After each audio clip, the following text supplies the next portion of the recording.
7184 निरंजन डावखरे. सभापती महोदय, प्रश्न क्रमांक 8 7184 मंत्री महोदय. वितरित केल्याप्रमाणे. सभापती महोदय, राज्यामध्ये ज्या मुलींचं किंवा महिलांचं अपहरण किंवा ते बेपत्ता होण्याची ज्या घटना आहेत त्या रोखण्यासाठी शासनाने वेगवेगळ्या उपाययोजना निश्चितपणे केल्याच आहेत, पण त्याच्यामध्ये घटना या सातत्याने घडत आहेत आणि याच्यावरती आळा घालण्यासाठी आपण वेगवेगळ्या मोहिमा राबवत असताना ऑपरेशन शोध असेल किंवा आपलं ऑपरेशन मुस्कान असेल, यासारख्या ज्या मोहीम आहेत याच्यामध्ये ज्या कारवाया झाल्या आहेत त्या कारवायांच्या माध्यमाने किती मिसिंग पर्सन्सला आपण शोधू शकलो आणि त्याच्यामध्ये जी संख्या आहे सभापती महोदय, एक आपल्याला खरं तर एक मोडस ऑपरेंडी ही सातत्याने दिसून येते. ठाण्यामध्ये मुंबऱ्यामध्ये आत्ता लहान शिशूंचं पण आपण बघतोय की मोठ्या प्रमाणात त्यांना चोरलं जातं हॉस्पिटलमध्ये.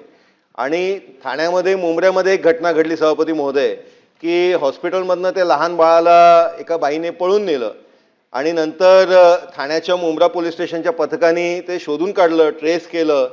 अजिंक्य म्हणून तो PSO होता. आमचे ठाण्याचे जे CP आहेत आशुतोष डुमरे, या सगळ्यांनी एक टीम तयार केली आणि ते शोधून काढलं. त्या बाईनी काय सांगितलं तर हा जो बाळ आहे माझ्या बहिणीला मुलगा होत नव्हता म्हणून मी हा बाळ चोरला. सभापती महोदय, हे ह्युमन ट्रॅफिकिंग आहे.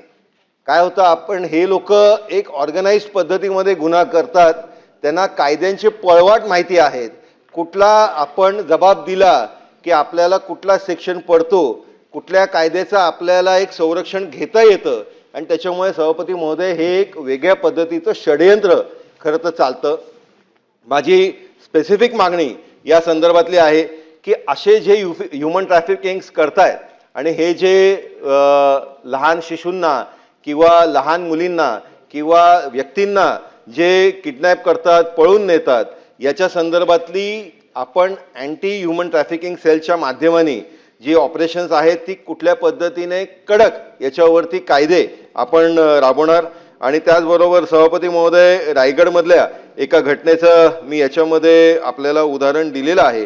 त्याच्यामुळे या स्वरूपात आपण व्यापक स्वरूपात ह्या सगळ्या गोष्टींच्या संदर्भात काय कारवाई करणार, या सभापती महोदय माझ्या 2 स्पेसिफिक प्रश्न आहेत. कोकणामध्ये रायगड जिल्ह्यामध्ये सभापती महोदय जानेवारी ते नोव्हेंबर या कालावधीमध्ये 70 पेक्षा जास्त अल्पवयीन मुली बेपत्ता झाल्यात. तर एकंदरीत राज्यामध्ये काय परिस्थिती आहे याची पण माहिती सभागृहाला भेटावी अशी विनंती. मंत्री महोदय. सभापती महोदय, सन्माननीय सदस्य निरंजनजी डावखरे यांनी अतिशय संवेदनशील मुद्दा ह्या सभागृहामध्ये मांडलेला आहे. आपण जर बघितलं तर ह्या राज्यामध्ये वेगवेगळ्या पद्धतीच्या मोहीम राबवून आतापर्यंत संपूर्ण राज्यामध्ये महिला व अल्पवयीन मुलींची माहिती जर आपण सांगितलं तर 2024 मध्ये हरविलेल्या महिला जवळजवळ 45,662 होत्या आणि त्यातल्या सापडलेल्या महिला ह्या 30,877 आहेत. तर हरविलेल्या मुली ज्या अल्पवयीन होत्या त्या 11,316 आणि त्यातल्या मिळालेल्या ज्या अल्पवयीन मुली आहेत त्या आहेत 8,475. त्याच पद्धतीनं 2025 मध्ये 48,278 महिला हरविल्या होत्या, त्यातल्या 36,581 सापडल्या आणि अल्पवयीन मुली ह्या 12,113 आणि त्यातल्या मिळून आलेल्या 10,295. अशा पद्धतीच्या घटना संपूर्ण राज्यामध्ये झाल्या. रायगडमध्ये देखील त्या ठिकाणी जानेवारी ते नोव्हेंबर 2025 मध्ये हरविलेल्या मुली 70 होत्या, त्यातल्या 66 मुली आपल्या विभागानं त्या ठिकाणी परत आणून दाखवल्या. याच्याकरिता अधिक वेगानं ही कार्यवाही व्हावी याच्याकरिता संपूर्ण देशभरामध्ये केंद्र सरकारच्या गृह मंत्रालयानं ऑपरेशन मुस्कान त्या ठिकाणी राबविलं आणि या ऑपरेशन मुस्कानच्या माध्यमातून देखील आपण मोठ्या प्रमाणात त्या ठिकाणी हरविलेल्या महिला असो किंवा हरविलेल्या आपल्या अल्पवयीन मुली असो त्या ठिकाणी शोधून काढलेल्या. त्याच पद्धतीनं राज्य सरकारच्या वतीनं ऑपरेशन शोध ही विशेष मोहीम आपण त्या ठिकाणी राबविली.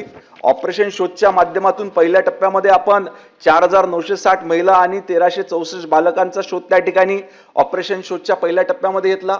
नंतर पुन्हा एकदा म्हणजे 1 नोव्हेंबर 2025 पासून 15 नोव्हेंबर 2025 पर्यंत ऑपरेशन शोध ही पुन्हा दुसऱ्यांदा मोहीम त्या ठिकाणी राबविली आणि रेकॉर्डवर जवळजवळ 704 बालकांचा शोध आपण त्या ठिकाणी घेतलेला आहे. सर्व पोलीस स्टेशनमध्ये अँटी ह्युमन ट्रॅफिकिंग सेलची स्थापना करण्यात आलेली आहे. त्याच पद्धतीनं निर्भया पथकाची देखील आपण याच्याकरता विशेष जबाबदारी म्हणून त्या ठिकाणी स्थापना केली आहे.